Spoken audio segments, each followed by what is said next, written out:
Hello दोस्तों, कैसे हैं आप सब। उम्मीद करता हूँ सब दोस्त बढ़िया होंगे। मैं रोहित वर्मा स्वागत करता हूँ आप सभी का आज की क्लास में। तो second class special GK GS की सीरीज़ जो हम चला रहे हैं, ठीक है, उसके सेकंड क्लास है क्वेश्चन नंबर 21 से स्टार्ट करेंगे। तो जल्दी से सभी दोस्त जो हैं वो जुट जाइए। और उससे पहले सभी दोस्तों से एक रिक्वेस्ट है कि जो कुछ भाई अपने साथ नए जुड़े हैं, क्लासेस समझ आती हैं, क्वेश्चन अच्छे लगते हैं, चैनल को सब्सक्राइब कर दीजिएगा ताकि और भी जो क्लासेस आएंगे मैथ्स के, रीजनिंग के, सभी वो आपको नोटिफिकेशन मिलता रहे, ठीक है। और अपने दोस्तों के साथ भी शेयर कीजिएगा। तो आज का फर्स्ट क्वेश्चन देखते हैं। अश्वघोषा को लेकर फर्स्ट क्वेश्चन आज है, ठीक है। अश्वघोषा जिन्होंने बुद्ध चरिता लिखा था, ठीक है, महात्मा बुद्ध की बायोग्राफी। इससे एक चीज़ और बता रहा हूँ, जो कुछ भाई इंग्लिश वाले हैं, ठीक है, जो नॉर्थ वाली साइड से देखते हैं, जो साउथ वाली साइड से देखते हैं, वो बच्चे इंग्लिश मीडियम के हैं। जो सेंट्रल इंडिया के हैं वो बच्चे हिंदी मीडियम के हैं, ठीक है।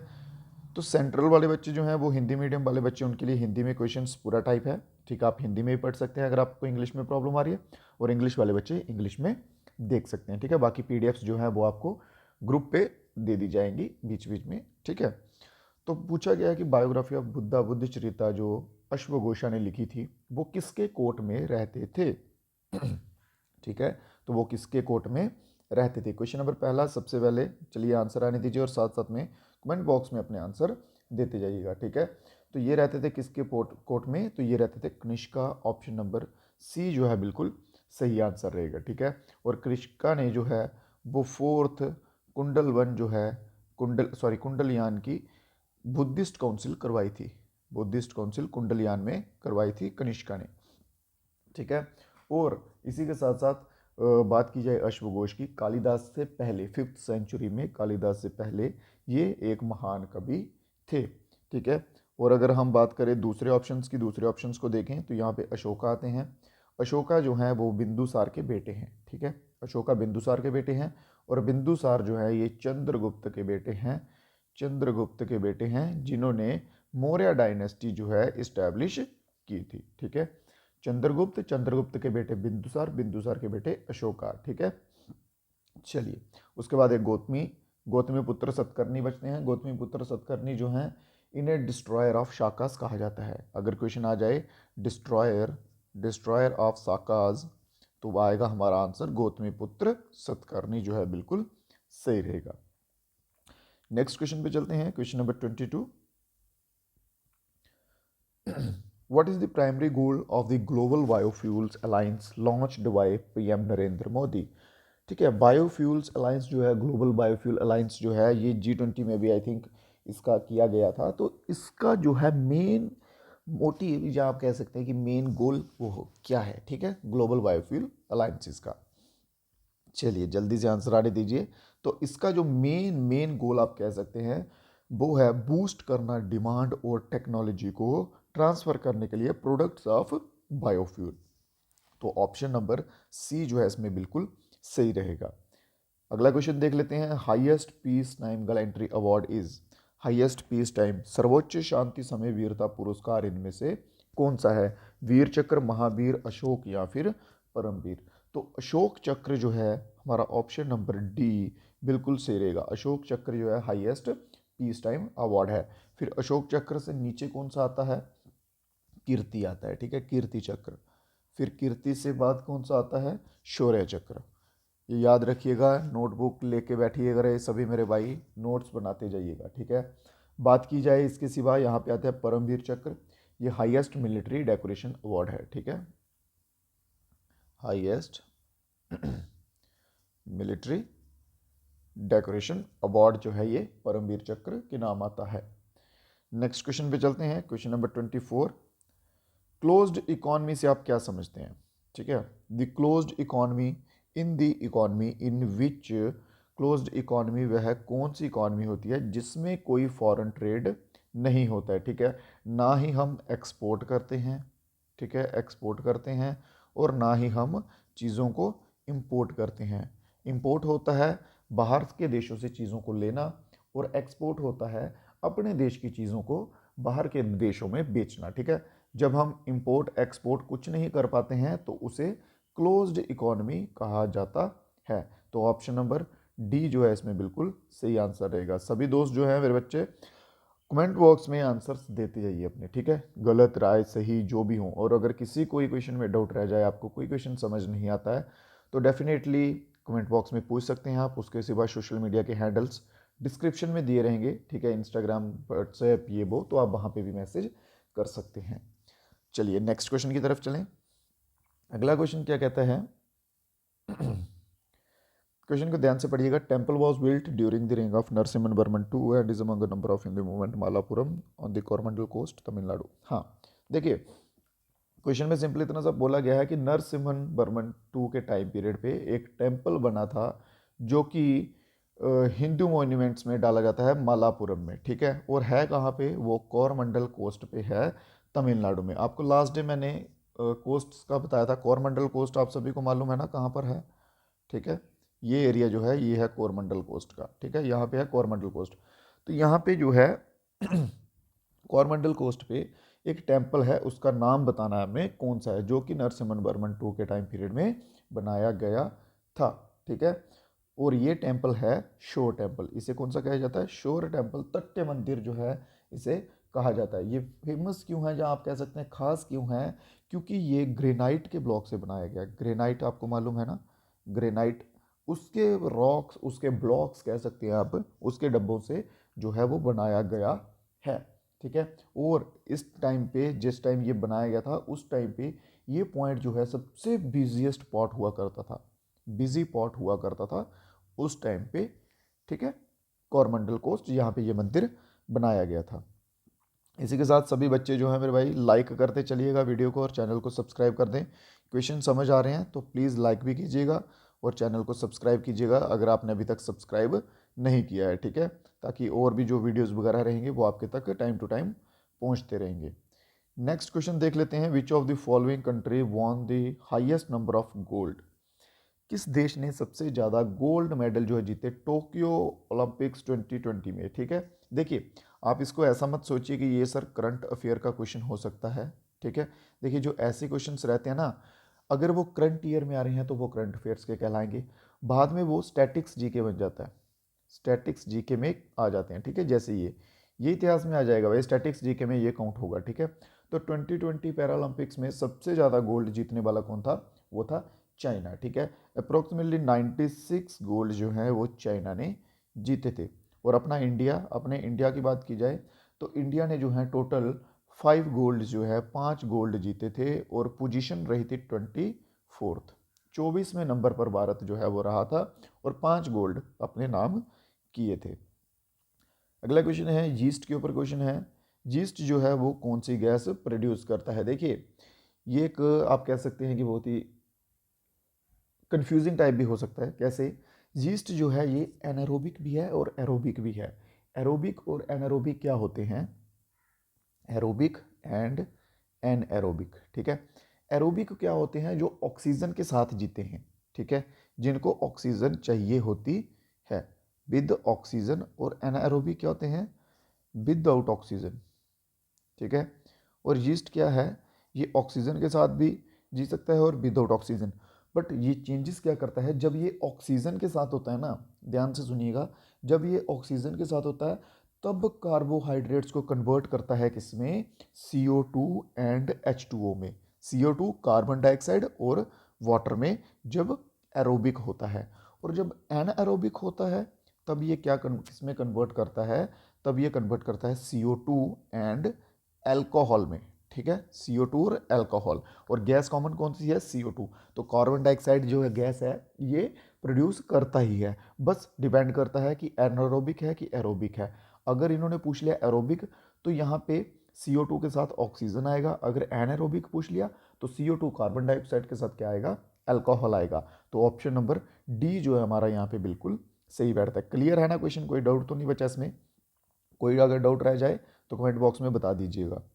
नेक्स्ट क्वेश्चन, प्रथमेश जवाकर का ओपोनेंट कौन था भाई गोल्ड मेडल क्लैश में 2023। मोस्ट इंपॉर्टेंट क्वेश्चन लग रहा है ये, और बनेगा भी, ठीक है। तो मैथियास फ्लोटोन जो है डेनमार्क के, ये थे प्रथमेश जवाकर के ओपोनेंट गोल्ड मेडल में, ठीक है। गोल्ड मेडल में आर्करी के वर्ल्ड कप चैंपियनशिप में गोल्ड मेडल में प्रथमेश के ऑपोजिट मैथियस फ्लोटोन, जो कि बिलोंग करते हैं डेनमार्क से। क्वेश्चन नंबर 29 क्या कहता है जल्दी से। कायगोम्पा the largest centre of Buddhist learning in western Himalayas is situated in which union territory और स्टेट ऑफ इंडिया।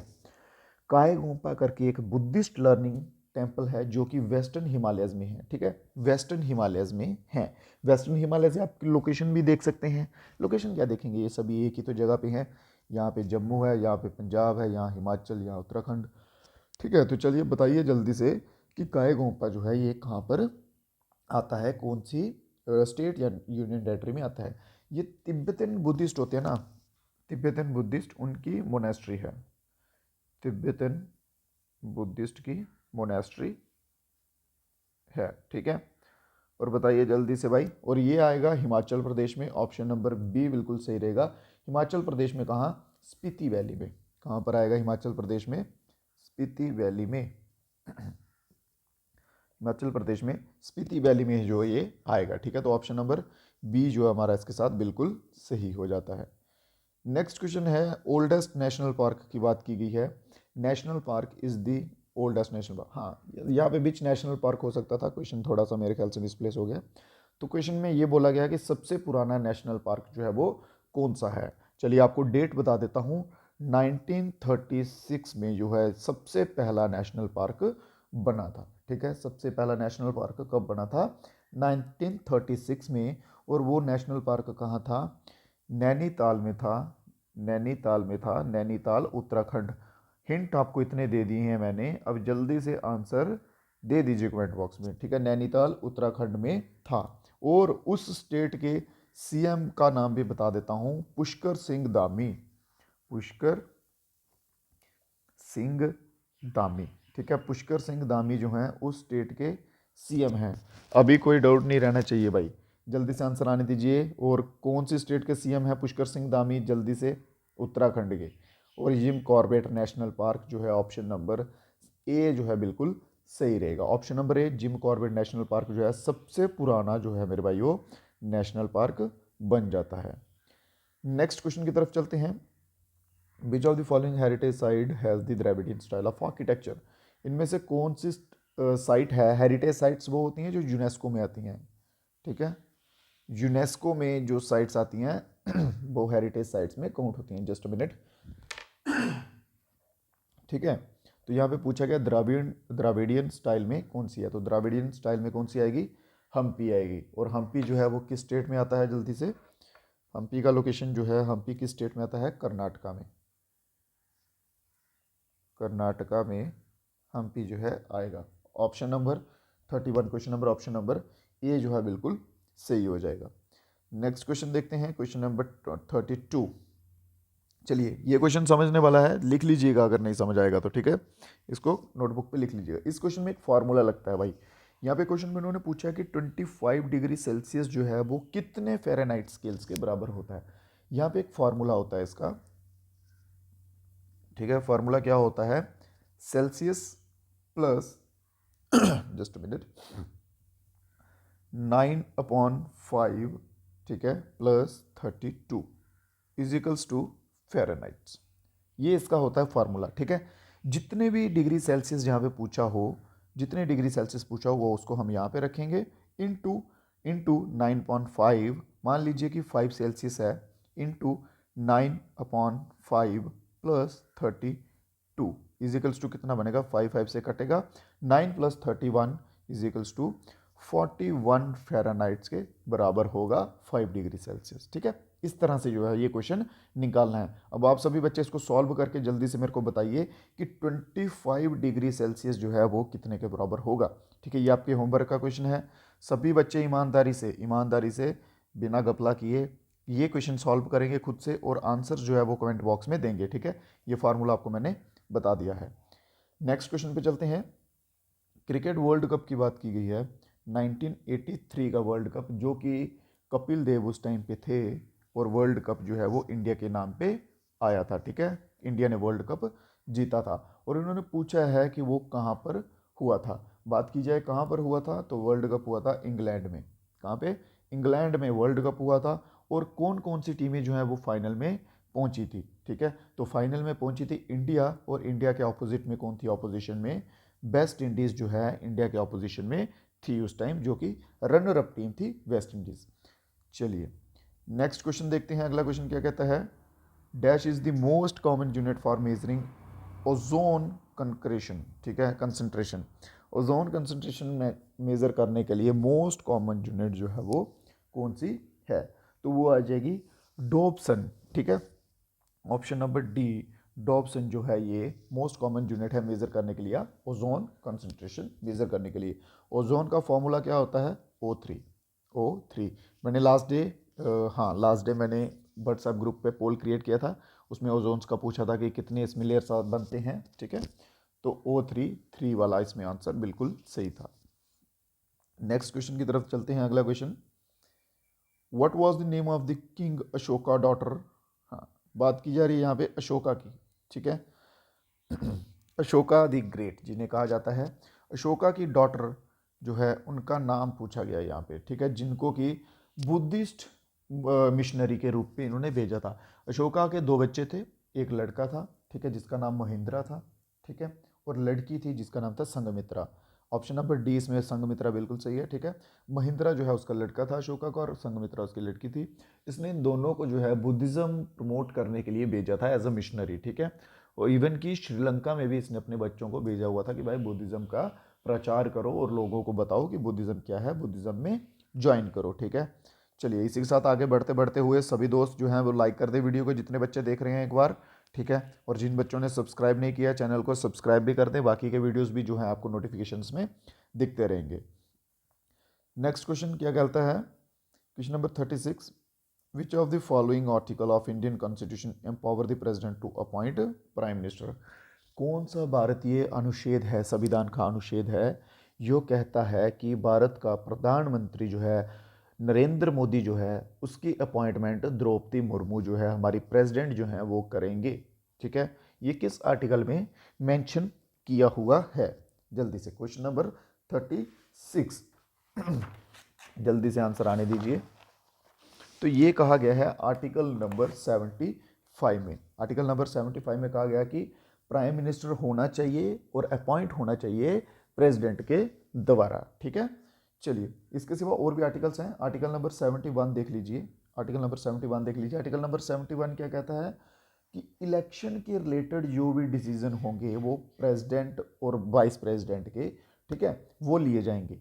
प्रेसिडेंट और वाइस प्रेसिडेंट के रिलेटेड जो भी इलेक्शन के डिसीजन होंगे वो इसमें लिए जाएंगे आर्टिकल 71 के अंडर, सुप्रीम कोर्ट के साथ लिए जाएंगे, और ये क्वेश्चनेबल नहीं होगा।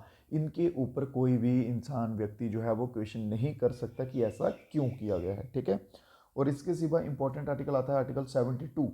आर्टिकल 72 याद रखिए। आर्टिकल आपने सुना होगा ना कि प्रेसिडेंट जो होता है, राष्ट्रपति होता है, वो कोई भी सज़ा जो है वो माफ़ कर सकता है। अगर किसी व्यक्ति को उम्र कैद है या फांसी दे दी गई है, कुछ भी है, तो वो प्रेसिडेंट जो है वो माफ़ कर सकता है। वो आता है आर्टिकल नंबर 72 में, ठीक है। और आर्टिकल नंबर 74 भी इंपॉर्टेंट रहता है इसी के साथ, कि एक काउंसिल ऑफ मिनिस्टर्स होनी चाहिए, काउंसिल ऑफ मिनिस्टर्स होनी चाहिए। ये कौन कहता है काउंसिल ऑफ मिनिस्टर होनी चाहिए? Article number 74। नेक्स्ट क्वेश्चन देखते हैं। अगला क्वेश्चन क्या कहता है? Which type of soil is predominantly found in Deccan lava tract in India? ये क्वेश्चन मैंने लास्ट डे आई थिंक कराया था, मैप बना के जब आपको बताया था मैंने, ठीक है, कि कौन कौन से एरिया में कौन कौन सी सॉइल्स जो हैं वो पाई जाती हैं, ठीक है। चलिए तो यहाँ पे पूछा है उन्होंने डेक्कन, डेक्कन का एरिया कौन सा है? डेक्कन का एरिया आएगा भाई ये वाला, ठीक है, ये आएगा डेक्कन का एरिया। और यहाँ पे कौन सी सॉइल पाई जाती है? यहाँ पे पाई जाती है ब्लैक सॉइल, ठीक है।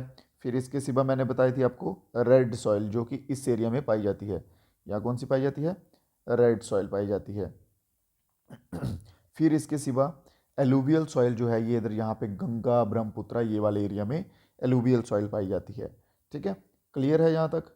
और यहाँ पे इन्होंने पूछा है डेक्कन में कौन सी सॉइल पाई जाती है, तो डेक्कन का एरिया ये रहा, तो डेक्कन में पाई जाती है black soil. Option number C इसमें हमारा बिल्कुल सही आंसर रहेगा। और डेक्कन में कौन कौन से आते हैं? मध्य प्रदेश आता है, महाराष्ट्र आता है, कर्नाटका आता है, ठीक है, ये स्टेट्स हैं जहाँ पे ब्लैक सॉइल अमूमन जो है ज़्यादातर पाई जाती है। अगला क्वेश्चन क्या कहता है? Curcumin a compound that shows a variety of biological activities be extracted. ठीक है, करकमिन करके एक कंपाउंड होता है जो कि हमें किस में से मिलता है। ठीक है, उसके बायोलॉजिकली बहुत से बेनिफिट्स होते हैं, जो आप कह सकते हैं अलग अलग यूजेस होते हैं, बट हमें क्वेश्चन में पूछा गया है कि भाई वो मिलता कहाँ से है। ठीक है, आपको बता दूँ वो जिंजर फैमिली से है। ठीक है, जिंजर फैमिली से बिलोंग करता है। ठीक है, जिंजर फैमिली से बिलोंग करता है और वो पाया जाता है किसमें, टर्मरिक में, हल्दी के पौधे में। ठीक है, हल्दी के पौधे में पाया जाता है। उसे यूज़ किस लिए किया जाता है, उसके यूजेस क्या हैं, वो फूड में कलर देता है, फूड में कलर का काम करता है। ठीक है, कॉस्मेटिक में काम आता है, कॉस्मेटिक में यूज़ होता है, फ्लेवर्स में यूज़ होता है, और भी बहुत से जो हैं उसके यूज़ आप कह सकते हैं। ठीक है, और ये पाया कहाँ जाता है, करकमिन टर्मरिक प्लांट में, करकमिन टर्कलिक प्लांट। ठीक है, चलिए नेक्स्ट क्वेश्चन, क्वेश्चन नंबर 39 क्या कहता है, who among the following announce the winner of G20 tech sprint 2023। G20 tech sprint हुआ था उसमें 2023 में। ठीक है, और उसके विनर जो हैं वो कौन थे, G20 टेक स्प्रिंट के विनर कौन थे। ठीक है, तो टीम ऑप्शन नंबर बी सेक्रेटेरियम। ठीक है, यहाँ पे हमारा बिल्कुल सही आंसर रहेगा, टीम सेक्रेटेरियम जो है बिल्कुल सही आंसर रहेगा। इसके साथ दो विनर्स थे, आपको बता दूं, एक टीम सेक्रेटेरियम थी और एक मिलीसेंट लैब थी, मिलीसेंट लैब। ठीक है, और दूसरी कौन सी थी, मिलीसेंट लैब थी। ये दोनों जो है ये विनर्स रहे थे। ठीक है, टीम सेक्रेटेरियन एंड मिनीसेंट लैब, ऑप्शन नंबर बी यहाँ पे बिल्कुल सही रहेगा। Morley Minto reform most important और मोस्ट फेवरेट क्वेश्चन कह सकते हैं आप इसको। सबसे पहले हम जानते हैं कि मॉर्ले मिंटो रिफॉर्म था क्या। मॉर्ले मिंटो रिफॉर्म कुछ ऐसा था, ध्यान से सुनिए।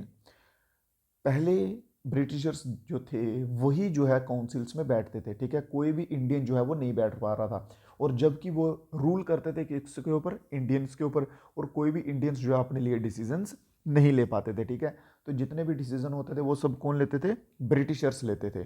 तो इसीलिए इंडियंस की लगातार डिमांड थी कि हमें भी काउंसिल्स में बैठना है। ठीक है, तो उसके चलते हुए जो है ब्रिटिशर्स ने मॉर्ले मिंटो रिफॉर्म जो है वो लाया, कि ताकि इंडियंस को भी हम काउंसिल्स में बिठाएं, और ताकि कुछ भी अगर हमें डिस्कस करना है, कुछ नया स्कीम लानी है, कुछ भी करना है, तो इंडियंस को भी उसके बारे में पता चले। ठीक है ना, तो वो था मॉर्ले मिंटो रिफॉर्म। यहाँ तक क्लियर है। और अब आते हैं क्वेश्चन पे। तो उन्होंने क्वेश्चन में पूछा, पहला भारतीय बताइए जिसने viceroy executive council Morley Minto reform के अंडर ज्वाइन किया था। तो सत्येंद्र प्रसाद सिन्हा जो है, ऑप्शन नंबर बी यहाँ पे बिल्कुल सही आंसर रहेगा। सत्येंद्र प्रसाद सिन्हा जो है ये फर्स्ट पर्सन थे जिन्होंने मॉर्ले मिंटो रिफॉर्म के अंदर जो है वो पार्टिसिपेट किया था। ठीक है, तो यहाँ तक क्लियर है मेरे भाइयों। किसी भाई को कोई डाउट हो तो बताइए, लाइक कर दीजिएगा सभी भाई, चैनल को सब्सक्राइब कर दीजिए। आज की क्लास के क्वेश्चंस जो हैं वो इतने ही थे, कल फिर से मिलेंगे नई क्लास में। तब तक आप सभी मेरे भाई वीडियो को शेयर वगैरह करना मत भूलिए। ठीक है, अपने और जो दोस्त हैं जो तैयारी कर रहे हैं एग्जाम्स की, उनके साथ भी वीडियो को शेयर कीजिए। और अगर वीडियो अच्छा लगता है तो वीडियो को लाइक भी कीजिएगा, नए हैं तो चैनल को सब्सक्राइब कर लीजिए। बाकी क्लासेस जो हैं वो भी टाइमली चल रही हैं। तो मिलते हैं कल फिर से नए वीडियो में कुछ नए क्वेश्चंस के साथ। तब तक के लिए दीजिए इजाज़त। जय हिंद, जय भारत।